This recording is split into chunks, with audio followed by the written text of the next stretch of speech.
Hey, welcome back to All Things Baseball Podcast, episode 24. We just interviewed Mathis Sneed with Fido Cinematic at Studio Huntsville. That's right. Yeah, it's different for us. It was a cool studio, different backdrop. Two I liked cameras. it, yeah.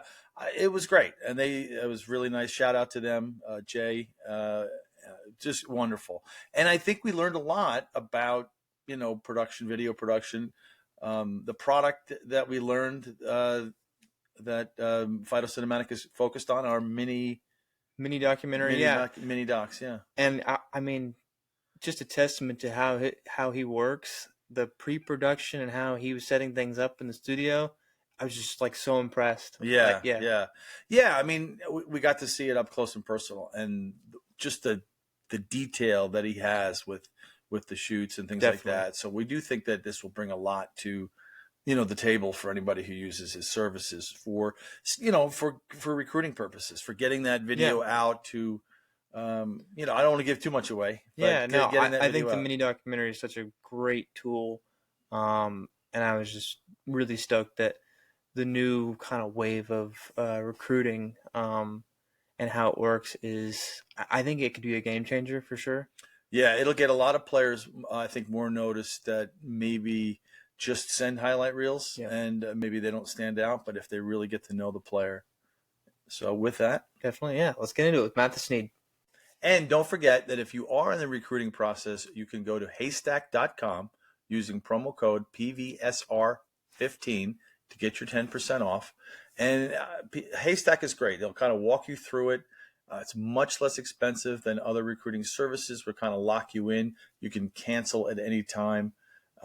It's really very convenient. You can get that mini documentary out to 54,000 coaches across the country using haystack.com.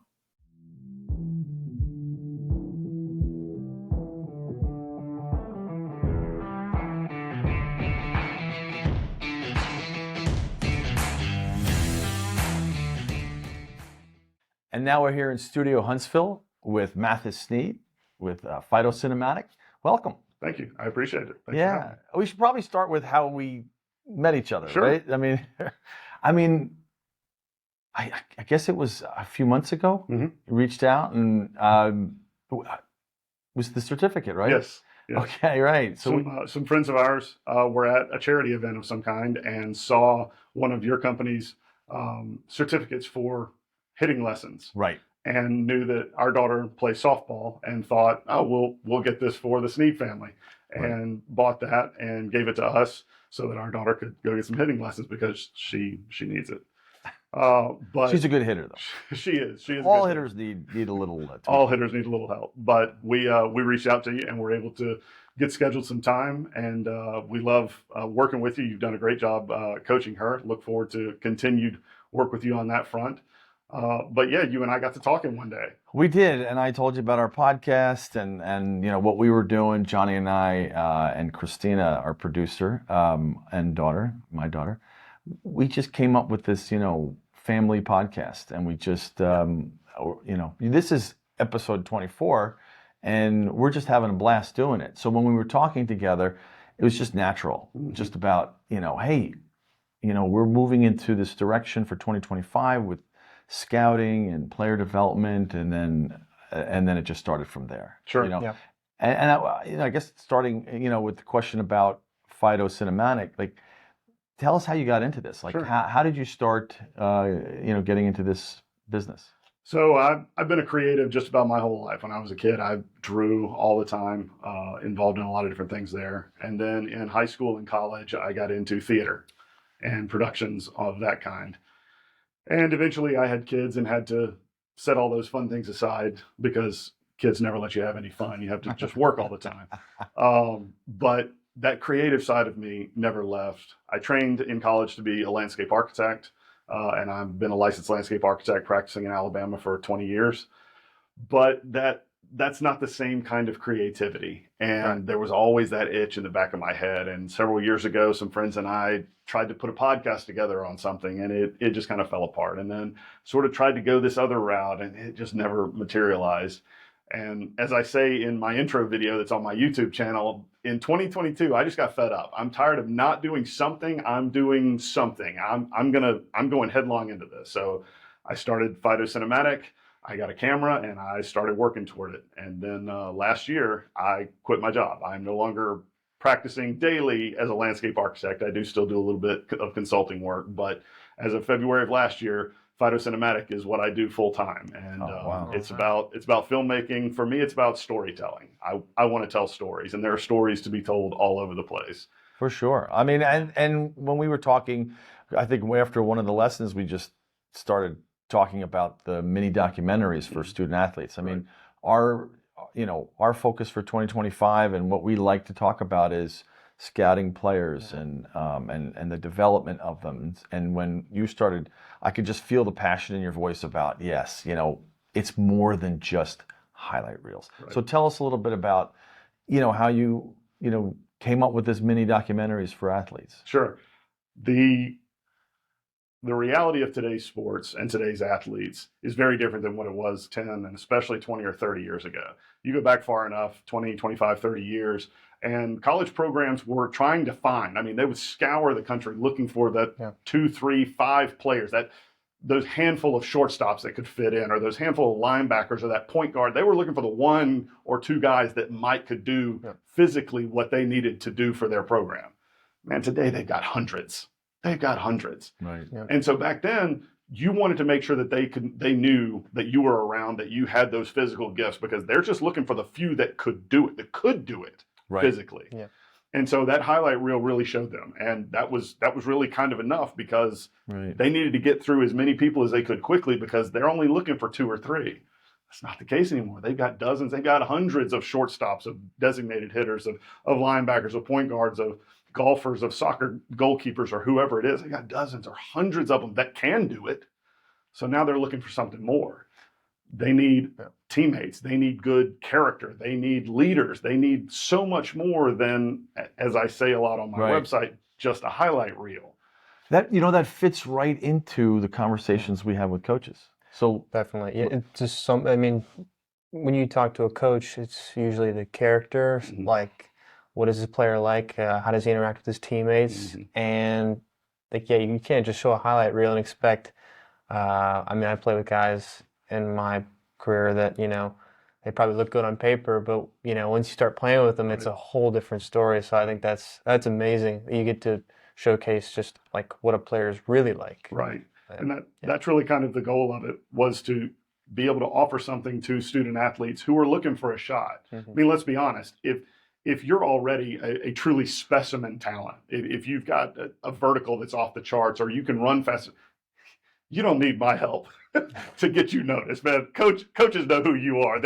Everybody's after you, and that's fine. Right. This is really targeted at those guys who they could have a chance. They could play college ball or choir or theater. Name whatever the activity is where they're recruiting. I've got one family whose son plays drums in marching band. He wants to play at the college level.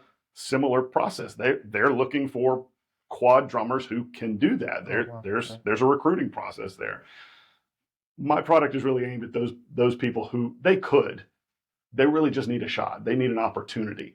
They're not 4- and 5-star recruits that are on every coach's watch list. These are the guys and girls who are looking for an opportunity. They're maybe a 2-star recruit or a 3-star recruit, or they're only a 2- or 3-star recruit because they haven't gotten their chance to really show it on the field, or they're at some small school that's just not getting any notoriety.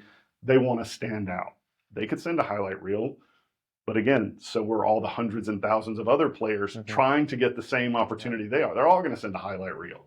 So this is something that is a little more.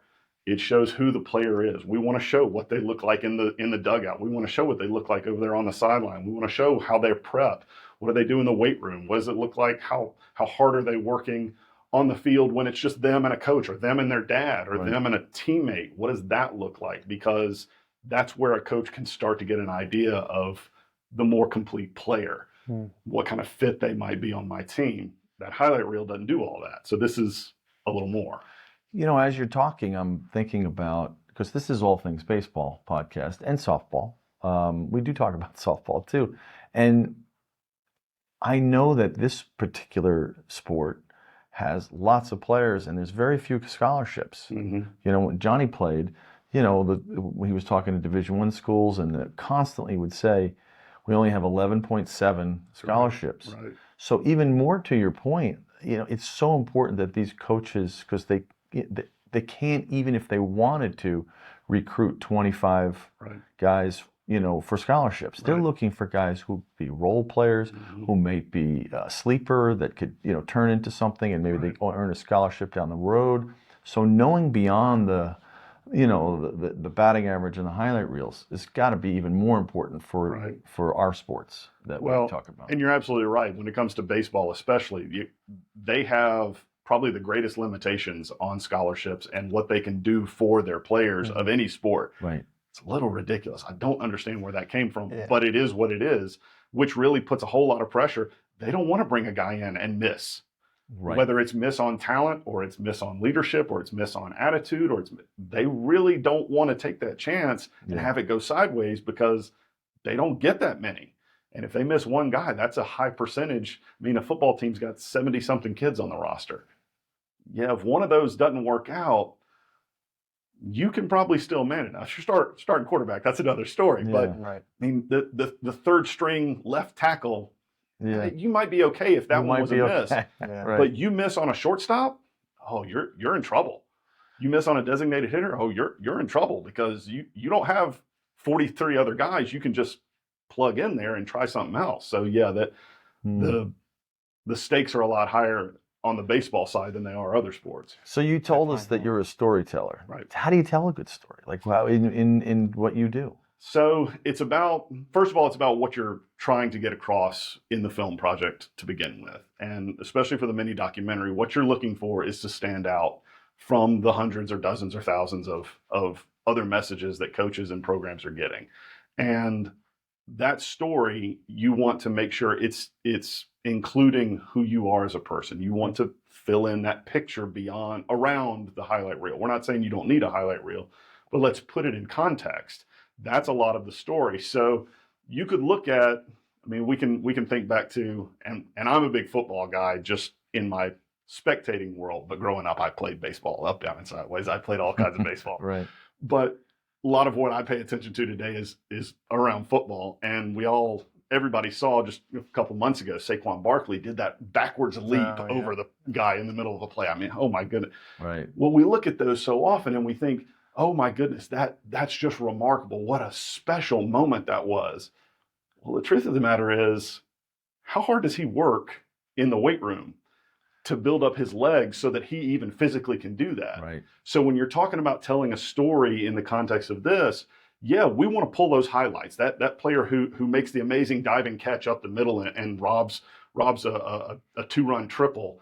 Yeah, we want to capture that, but we want to show that the shortstop who made that play is in the weight room working on his legs to be able to make that leap. We want to show him doing the side-to-side cuts and then cut to show that highlight and put it in context of, no, this wasn't a flash of lightning that he captured in a bottle. This kid worked for it. Right. Here's the results of that hard work. He's not just some magic specimen that came out of nowhere and this is just, oh my goodness, look at how amazing. No, he works hard. And there's the fruits of his hard work. So when we put it into context, it starts to paint a picture of, yeah, kids got discipline, kids got hard work, kids got work ethic, kids got talent, he's got skill, and here's the results of it. And you can see that bigger picture all start to come together. So while you're doing this and working with the players, I would imagine that you want to stay away from something being too overproduced and canned and something too underproduced and too raw. Like, how do you balance that? How do you, how do you make sure that it's right for that particular athlete and what he's trying to accomplish or she's trying to accomplish? A lot of that comes down to having the conversation with the athlete and their parents, their family. And we want to make sure that we craft it in a way that suits them. If they're humble and reserved and quiet, then we probably don't want flashing lights and fast cuts like a Michael Bay movie. Right. But if he's high energy or she's a big time 3-point shooter and gets the crowd going, then yeah, we want it to be a little more upbeat. Right.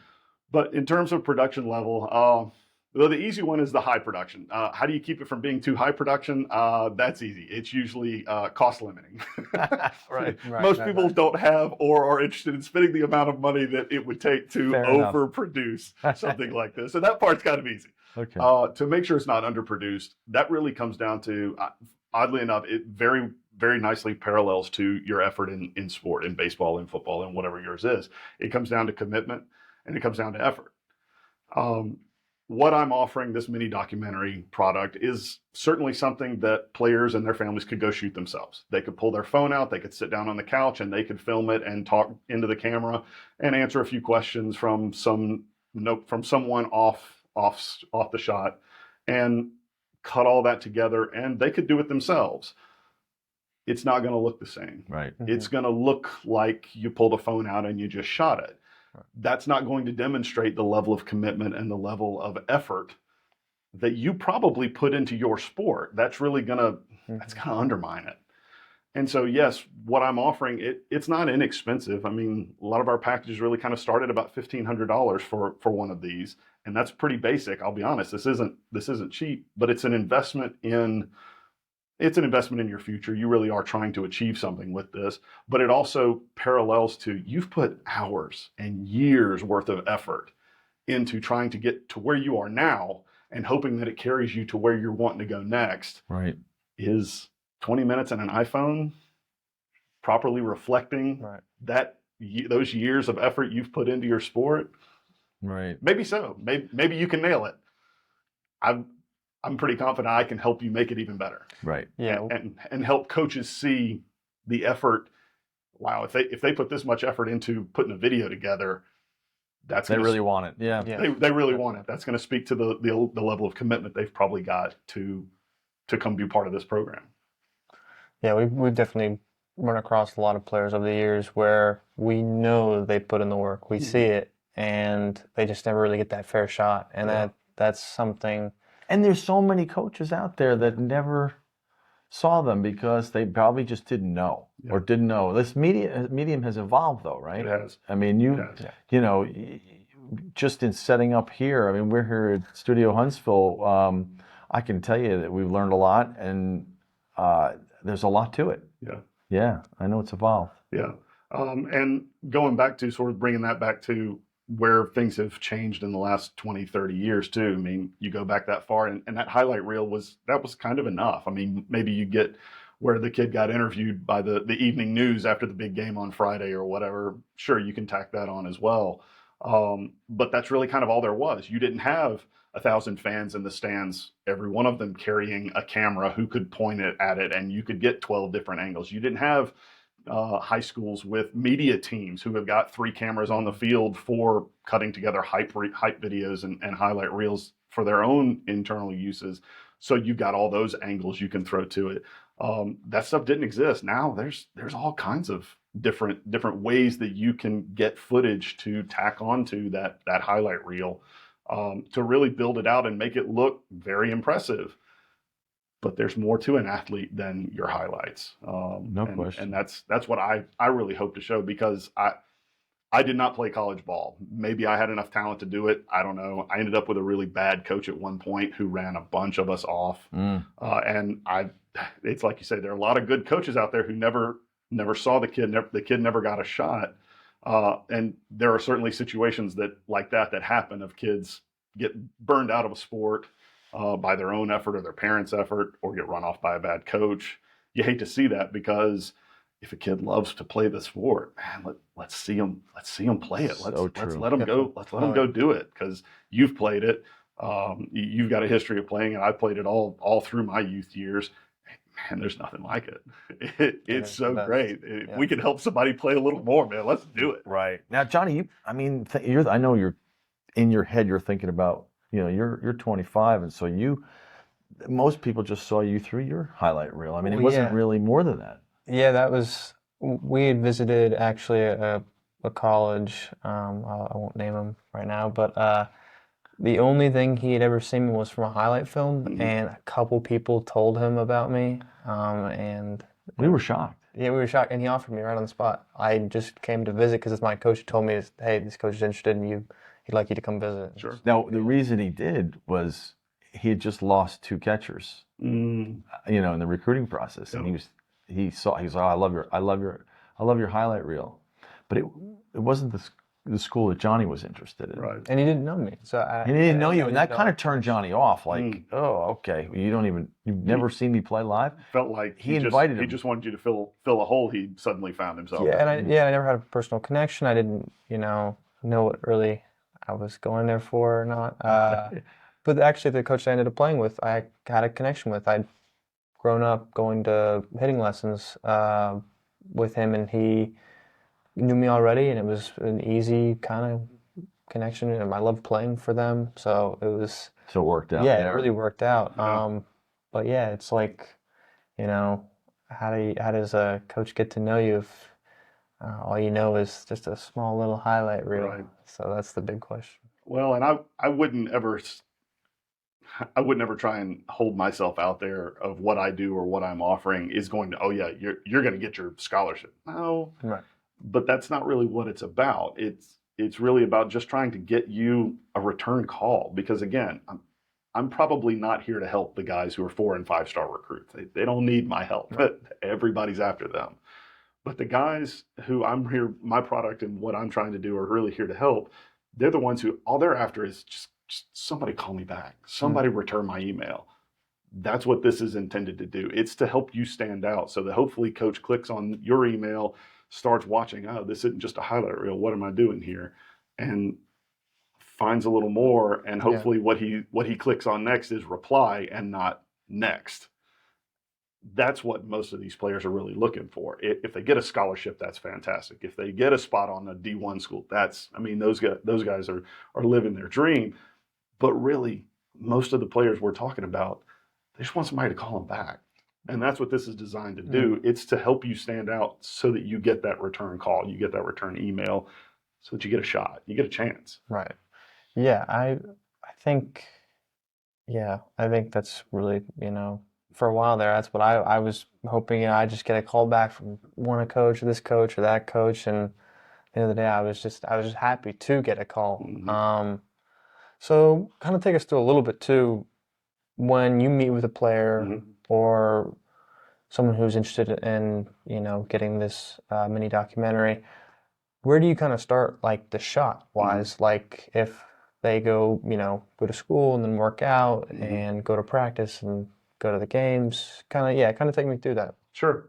So we definitely want to find the different places where you can show the hard work you're putting in. That's really probably going to paint the picture better than anything else, is hard work, because it's so reflective of so many other aspects of who a person is that probably start ticking boxes for coaches. So we want to show hard work. We want to show you at practice.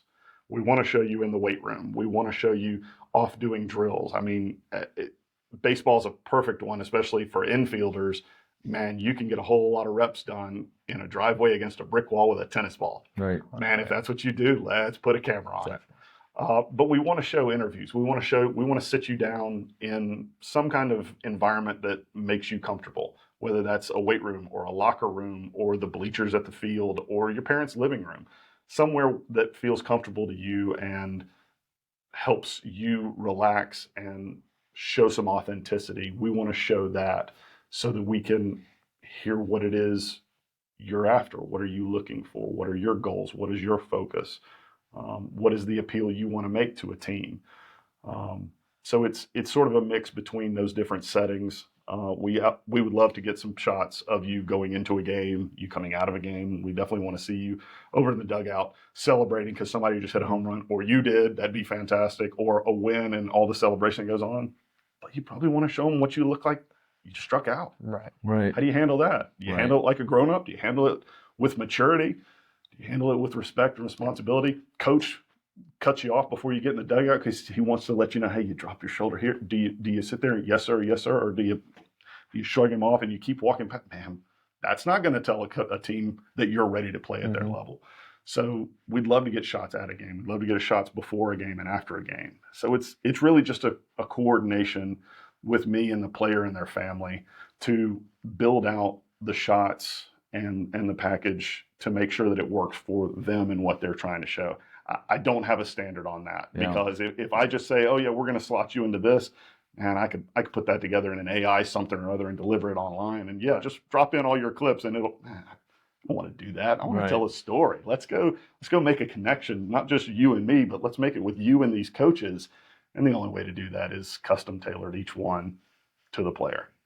Right. So I'd say like maybe like a balance. It's just got to be something where you get to know the player. Like if I was, if I was going back to being recruited, I definitely want the coaches that I wanted to play for, let them know who I was as a player and what I was doing the summer ball, and the team that I was going to play with, and just give them a little bit of what I could do, but also like I'd like them to know that I really care about my school, and I'm really in for a higher education. I would like to, if sports of course don't work out for me, I want to have something I can do else, that I'm passionate about as well. And you were fortunate that the coach that, offered you the scholarship, he knew you and he knew you were a good teammate. That was a big thing. The two questions, because we talk to coaches all the time, the two questions when they're recruiting that they tell us that they want to know from the coaches that know them is, can he or she play for me? Can they play at this level? And are they a good teammate? Which has nothing to do with your highlight reel, Nope. or your batting average or whatever. Just Right. can you, do you think he'll be able to, or she'll be able to play at this level? And are they a good teammate? Yeah. And that's a really good point, because those that physically can't need not apply. I mean, as harsh as that really kind of is, it's the truth. If you're really not physically up to it, if you can't run fast enough to leg out that infield single, or if you can't cover the ground in the outfield, if you don't have the knees to hold up to catcher day in and day out, have a nice day. I mean, I don't have time. College programs are not a charity case. We are here for a very distinct purpose.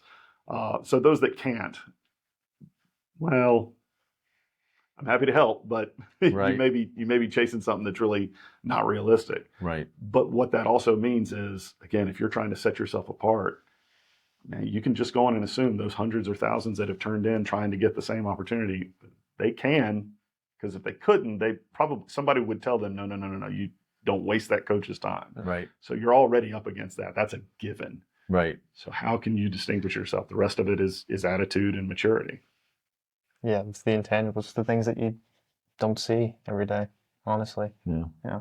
So who are some people, that like you can use as testimonials, or how does that process work? Well, first of all, if they've got something positive to say about you, we want to include them. If they don't, maybe we'll just Definitely, we won't call those guys. For sure. But really and truly, again, we're talking about players who probably could play at the next level if they had the shot. More than likely, coaches are going to have something good to say about them. They've already seen it. John, you coach players today. They're the ones you can look at them and tell, he's got it, she's got it.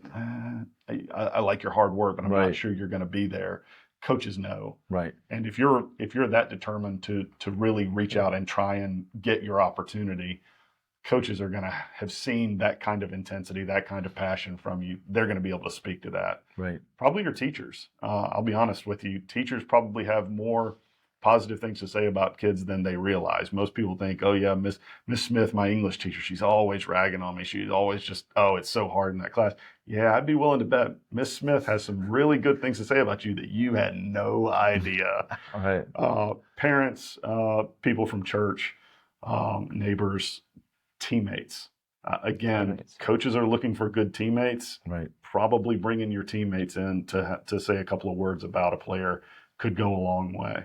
Our teammates are often, they're our buddies. And I mean, guys and girls will get into trouble with that group of buddies. And that's just part of childhood and growing up. But those are also some of your biggest cheerleaders are going to be your teammates. And yeah, putting them out there to have a few words to say probably goes a long way. And how long would this process be once you start? There's a really simple way to try and do sort of the most basic version. That's probably a couple of weeks of scheduling and arranging and getting in. Let's talk to coach and let's get some time when we can go and take over the weight room. so that there's not all the commotion going on around you, and we can really focus it in so that it looks more professional and put together for just you. Same thing with drills out on a field. Maybe you got to wait for good weather or the right lighting. So probably a couple of weeks process in trying to coordinate, schedule, and gather all of your shots that need to go in it. And then from there, it's kind of an editing process. So another week or two, depending on my workload, depending on how long the project is, how much, if I'm trying to cut together something 30 seconds, that takes much less time than trying to cut together something that's 30 minutes. Yeah. 30 minutes is probably going to be a challenge to get a coach to sit out and watch. So maybe I'll talk them down. How about 3 minutes? Let's try 3 minutes instead of 30. But it really just sort of comes down to how big the project is that the player wants to take on.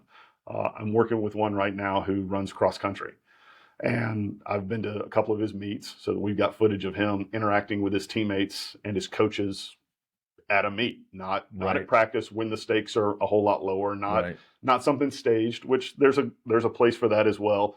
This was him actually at a meet. It was sectionals. They were trying to qualify. His team was trying to qualify for states. There's a lot on the line. Right. There's a whole lot about that situation that is very different than a regular meet, certainly different than a practice. And so we've got footage of him before, during, and after that we can cut in. So the next thing I've got to work out with him is we got to sit down and start the interviews and start the training montage type shots. Right. So it really just depends on what kind of availability they have, and then being able to get access to the different places we want to try and work. If they've got a private gym, that's probably going to be a challenge because they're a business trying to operate and serve a clientele. If your school's got a gym, your team's got access to a weight room or something, we could probably get access to that. Now, maybe it's not until 9 o'clock one night. Right. We can work around that. We can figure that out. But it all comes down to figuring out what it is that we need to put in their video and coordinate all that out. So it's really, we could certainly get everything done in about a month to have it ready to ship off for a player. If it's a bigger, more involved project, it might take longer than that. I would encourage, probably the target customer for me on this sort of product is a junior. That's probably kind of right there in the sweet spot. Seniors, probably you've waited too late. Not saying don't try, but you probably should have been on this by now already. Definitely. Yes. Definitely. Freshmen and sophomores, there's a place for that. And I've thought about this. There's probably a great place for trying to do something a little longer term. Let's get some footage of you as a freshman, and then we'll add a little to it as a sophomore. Right. And then we can really hit it hard as a junior, and you can show some of that progression. We can show that could be powerful. Could be very powerful. Yeah. Because that really starts to almost quantify, not exactly, but almost kind of quantifies the leaps a player made. For sure. Which correlates very much to really important. Dedication. Would not have helped me, just as a side note. 1978, I peaked at 13, 14. I was this size. You can't see, I won't tell you how tall I am, but I peaked 78, 79. And so, following my progression, it would have been like next. But for those who shoot up from 5'8" to 6'2" and whatever, or just develop skill-wise, and you can see it on camera, but I always have to interject myself into these things. Well, but that's exactly Johnny knows that. That's exactly what we're trying to do too.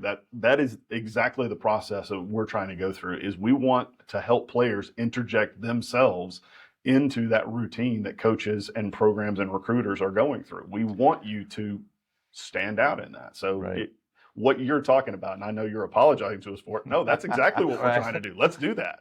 Well, you mentioned authenticity, and I think that is such an important thing. And I know that based on, what you're trying to accomplish with the athlete, that you're trying to find that. What is there, we saw a video of a guy with a slingshot shooting bottle caps at a guy with a baseball bat, and it was hitting every single one. Now, I don't know if they edited it. I don't know how they did it, but I watched that thing over and over again, and I said, boy, that kid can, what a batting eye, and I thought that's pretty authentic. I don't think anybody else thought of that. That'd be tough to fake. That would be tough, yeah. So definitely, What do you think? I think a lot of coaches are really going to appreciate the service that you provide, is because they'll not only get a deeper and in-depth look at the player, but it's easier for them to make a trip out once they already have seen like a 3-minute video about this player that they've probably never even heard about up until then, and they know that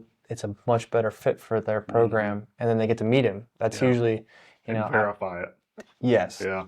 Just knowing who this kid is and getting to meet him is really the biggest part of it. It's just, how does he interact? And how does he play? How does he, do all these things? But, I think, how can they reach you? Sure. For this?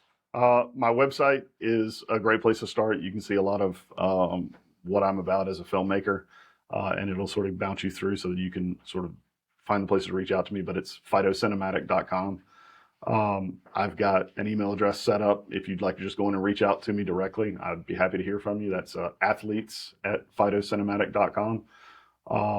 But my website has got a lot of information there. I've got a link to this mini documentary product offering right there on the very top of my homepage, so should be easy to find. Reach out to me, and I'd be glad to sit down and talk with you. That's great. Well, we really appreciate it. We really appreciate it. We learned so much. Thank you. And we're looking forward to, kind of following, how this goes for you and the athletes. And we, of course, plan on sharing it. And why don't you tell the folks how they can find him down in the description? Yeah, we're going to leave a link in the description for his website and his email. You can reach out to him about the service he provides for your player, your athlete. And I think we'll conclude here. We got the merch in the description as well, and we'll catch you in the next one. Thank you.